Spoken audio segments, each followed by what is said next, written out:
Africa Content TV.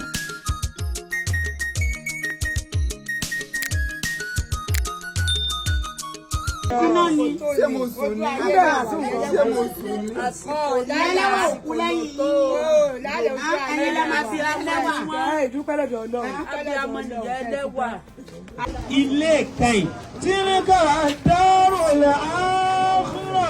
Lẹ́mi àti ẹ̀ ń torí ẹ̀ ṣiṣẹ́ táwọn torí ẹ̀ ṣẹ̀ṣẹ̀ láyé. Tí ní ká dárò lẹ́ àkhírà. Ilé tá a sùn kẹ́yìn.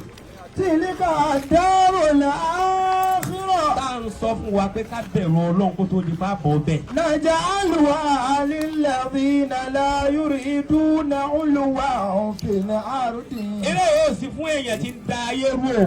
Wàlá fàṣà. Àwọn tí wọ́n retí kankan lọ́dọ̀ ẹnìkan tó dọ̀dọ̀ Ọlọ́run lọ. O ní ààyè tó ga lórí ilẹ̀. Àwọn yẹn ò ní délé àkẹ́yìn tá à ń wí yìí. Wàlá akibatu lil muttaqin. Ọlọ́run ní gbẹ̀yìn tó dáa. Ẹni tí gbẹ̀yìn rẹ̀ ó gbẹ̀yìn. Bí àdá ilé ayé.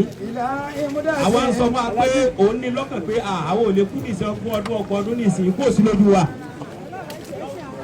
Ó gbọ́n tara rẹ̀ jẹ. Ọlọ́run lọ́mọ yẹn tó yẹ pé lérí pé mókèlè lẹ́nu yóò mí lọ́lọ́ni ó tún ọgbọ́dọ̀ mí. Àwọn níta ìlà dúníà wọ́n máa ò tún ká mọ́ bọ̀ àdán. A ti wá kó gbogbo ìgbésí ayé wa lérí pé a gbọ́dọ̀ jẹ́ a gbọ́dọ̀ dantí láàsì ilé ayé yìí ni. Ìlà ìmúdà fi àárọ̀ wá. Ọlọ́run wá tètè pọ́. Ọlọ́run ò tètè pọ́. Fúngbà díẹ̀ ní bí ẹ̀ bá lọ́gọ́rùn ọdún láyé wà láì díẹ̀ ló ló mẹ́. Ẹni tí ń mí lókè tí ń mí lọlẹ̀ tí ò mí lọ́mọ́ tó bá ti kú àlìkìyámọ̀ tí ẹ ti dénú ni. A'udhu billahi minash shaitani rajim. Bismillahir rahmanir rahim. Alhamdulillahi alladhi qala fi tanzilihil aziz. Tabarakalladhi biyadihi al-mulku wa huwa ala kulli shay'in qadir. الذي خلق الموت والحياة ليبلوكم أيكم أحسن عملا وهو العزيز الغفور. Kí ni wọ́n ń pè ní akibatul khair? Kí ni gbẹ̀yìn rí fẹ́ dà?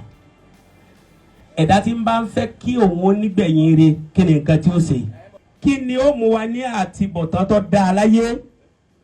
Gbogbo ẹni tó bá fẹ́ látibọ̀tán tó dáa láyé àkọ́kọ́ tí ó kọ́kọ́ ní ni taqwallah. A ní bẹ̀rù Ọlọ́run. Àwa kó gbogbo gbèsè ayé wa akólérí àdá ilé ayé. Àwa ń sọ fún wa pé òun ní lọ́kàn pé àwọn ò lè kú nìsín ọgbọ̀n ọdún nìsín kó sí lójú wa. Ó gbọ́n tara rẹ̀ jẹ. Ọlọ́run lọ́mọ yẹn tó yẹ pé lérí pé mókèlè lẹ́nu yóò mí lọ́lọ́ni ó tó ọgbọ́dọ̀ mí. Ẹ máa wo gbọ́ bàbá tẹ́ ti kú ní ti bí 50 ọdún 100 ọdún níran wọn náà. Bí a bá bímọ mí ìtàn sọ ní ìyàbọ̀ ntọ́ lọ́kọ́ wá agandarawanú ni andarawanú dò ní pé yàbọ̀ ìyá tó ti lọ ò lè padà mọ́. Bàbá tó ti lọ kò lè dé bàbá tó ń dé wá ń tọ́ jẹ ni bàbá tó ti lọ ò lè padà mọ́. Ẹ dákun ẹja ṣe dáadáa.